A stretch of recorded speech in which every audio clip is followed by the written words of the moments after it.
Good evening. This is Rashad Mitchell coming to you live from my YouTube channel as I continue on my part series.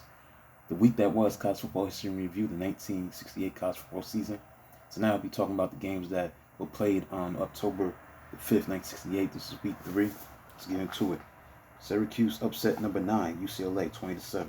In deep mud, Bruins hung close to Syracuse, allowing 2 field goals by George Jacko Winko and halfback John Godboat's 4-yard touchdown run. UCLA failed on 4th down at Orange 11-yard line and passed by quarterback Jim Nader was batted down by Syracuse nose guard Jerry Beach. Midway in the fourth quarter, Bruins battled to within 13-7 as halfback Greg Jones crowned 39-yard drive with 3-yard touchdown run. The UCLA kicker Zenon Andresen angled on onside kickoff toward right sideline. The ball bounced right up into the hands of Syracuse tight end Bill Maddox. It was clear sailing for 49-yard touchdown for Maddox once he broke past the initial line of Bruins. Number 3, Penn State beat West Virginia 31-20. Fast starting Mountaineers clicked on 2 touchdown passes from sophomore quarterback Mike Sherwood to wide receiver Oscar Patrick for 14-7 first quarter edge. And Penn State fullback Tom Cherry lost fumble at on 34-yard line. It appeared West Virginia was ready to make a kill. Lions defense held in early in second quarter. Ball hawk linebacker Dennis Onconch had interception returned to West Virginia 21-yard line. Wide receiver Charlie Wilson made diving snare of quarterback Chuck Burkhart's touchdown pass to tie it at 14-14. Penn State scored the next 17 points with Onconch's 16-yard interception for a touchdown return of screen pass, serving to wrap it up at 31-14. Duke beat Maryland 30-28 in Norfolk. Maryland lost its 16th straight game in painful style as Blue Devils scored 9 points in the last 2-13 and still a verdict. Now, Duke had opened the game with a 79-yard drive that included quarterback Leo Hart's 2 long completions to wide receiver Marcel Cortelet before Hart sneaked across. So after the Devils went up 13-0, Terrapins recuperated with short touchdown runs by tailbacks John King and Al Thomas for 14-13 halftime edge. Even though Duke fullback Phil Sack bolted 61 yards for third quarter touchdown, Maryland found itself up 28-21, and fullback Billy Lovett, who had 140 yards rushing, raced 33 yards to score with 6:33 to go.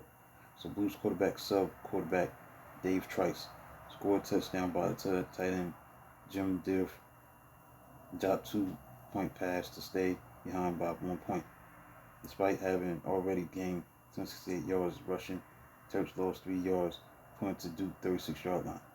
Trice Hart alternated in hitting Carter 3 times, but Carter appeared to trap the catch at Terps 10-yard line. Carter dropped next throw that killed the clock with 3 seconds left, which allowed Duke to send in kicker Dave Pugh for winning 27-yard field goal. Mississippi upset number 11 Alabama by a score of 10-8 as young Archie Manning earned his first headlines as Sterling Ole Miss sophomore quarterback. Rebels beat Alabama for the first time since 1910, but it was only 4th meeting of SEC rivals since splitting in 1934. So in the second quarter, Manning lofted a perfect 49-yard pass to sophomore wingback Vernon Studdard and soon hit tight end Hank Scholes for a 6-yard touchdown. Kicker Perry King added a 44-yard field goal in the third quarter for a 10-0 lead. So the Rebels defense gave up 254 yards. Rebels defense of Ole Miss was on the verge of dealing a first shutout to the Tide offense since 1959. But Alabama linebacker Mack Hall blocked fourth quarter punt for the touchdown. Georgia, number 16 team in the country, beat South Carolina by a score of 21-20. Fired up, South Carolina bolted to a 27 lead. Defensive back Lynn Hodge charged 22-yard interception for a touchdown on game second play. Wide receiver Fred Ziegler tied school reception record with 9 catches for 76 yards. Now the key to excellent Carolina defense was defensive back Roy Don Reeves, who blocked punt, intercepted 2 passes, set up field goal with 54-yard interception return. So after Reeves' first interception on Bulldogs' second series, Carolina fullback Warren Murray powered 1 yard for first quarter touchdown.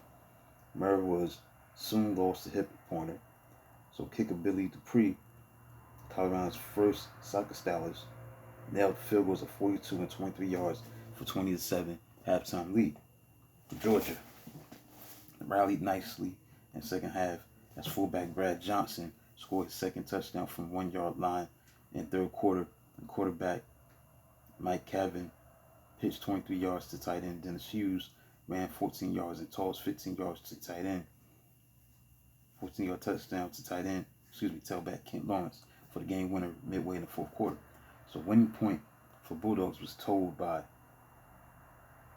kicker Jim McCullough. Georgia Tech beat Clemson 24-21. Favorite Georgia Tech. North Carolina beat Vanderbilt 8-7. Florida State upset number 17. Texas A&M 20-14. Struggling Southwest Conference defending champ Aggies stuck to 289 yards of ground attack, while Florida State flourished in the air with 208 yards gained in the passing game.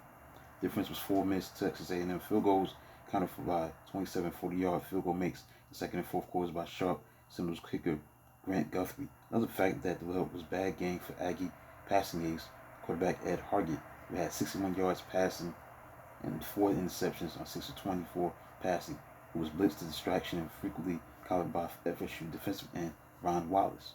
Texas A&M fullback Dave Elmendorf had 156 yards rushing, 17 carries to score touchdowns of 20 and 15 yards, just 96 seconds apart in second quarter for 14-7 lead. So Elmendorf's second score was set up by a 46-yard sprint by tailback Larry Stegen, who had 122 yards and 21 carries. Guthrie made his first field goal at 4:35 mark before halftime. Hargett soon lost pitch out to Wallace at Aggie 33-yard line, so the Seminoles retook lead at 17-14 when quarterback Bill Kapperman found in Billy Cox a 14-yard touchdown. And after score's third quarter, Guthrie connected again for 3 points. Wyoming defeated number 14 Arizona State by a score of 27-13. Arizona State, the number 14 team in the country, lost to Wyoming 27-13. Sun Devils maneuvered to 10-0 lead on field goal by kicker Ed Gallardo at the halfback Larry Walton's 30-yard punt return, wide receiver J.D. Hill's 1-yard touchdown run at the fumble recovery at Wyoming 10-yard line. Kicker Bob Jacobs' 46-yard field goal just 2 seconds before halftime tied it at 10-10. Wide receiver Gene Hewitt scored a go-ahead touchdown for Cowboys on a 19-yard pass reception. Halfback Jim Barrows made his second long punt return to set quarterback Skip Jacobson's touchdown pass. Oregon State beat Washington by a score of 35-21.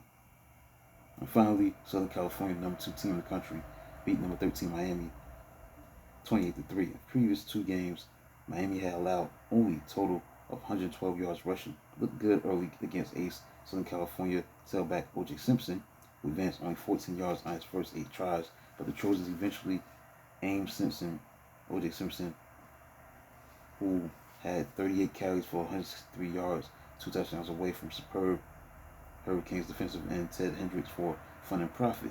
Quarterback Steve Sagas' first quarter touchdown pass of 28 yards to wide receiver Jim Lawrence came after defensive tackle Al Cowling's fumble recovery at Miami 36-yard line. The Canes accepted poor punt at USC 30-yard line early in the second quarter, but on 4th and goal at 5-yard line, they spurned field goal and suffered a sack of quarterback David Olivo. Simpson scored twice, once in the second quarter for 14-0 lead, and again early in the fourth quarter for a 21-3 edge. Miami got only kicker Jim Hubb's 29-yard field goal at the good opportunity at Trojans' 37-yard line midway in the third quarter. So that concludes a look at the games that were played during October 5th, 1968, week number 3. So let's get into the AP polls. October 7th is concerned.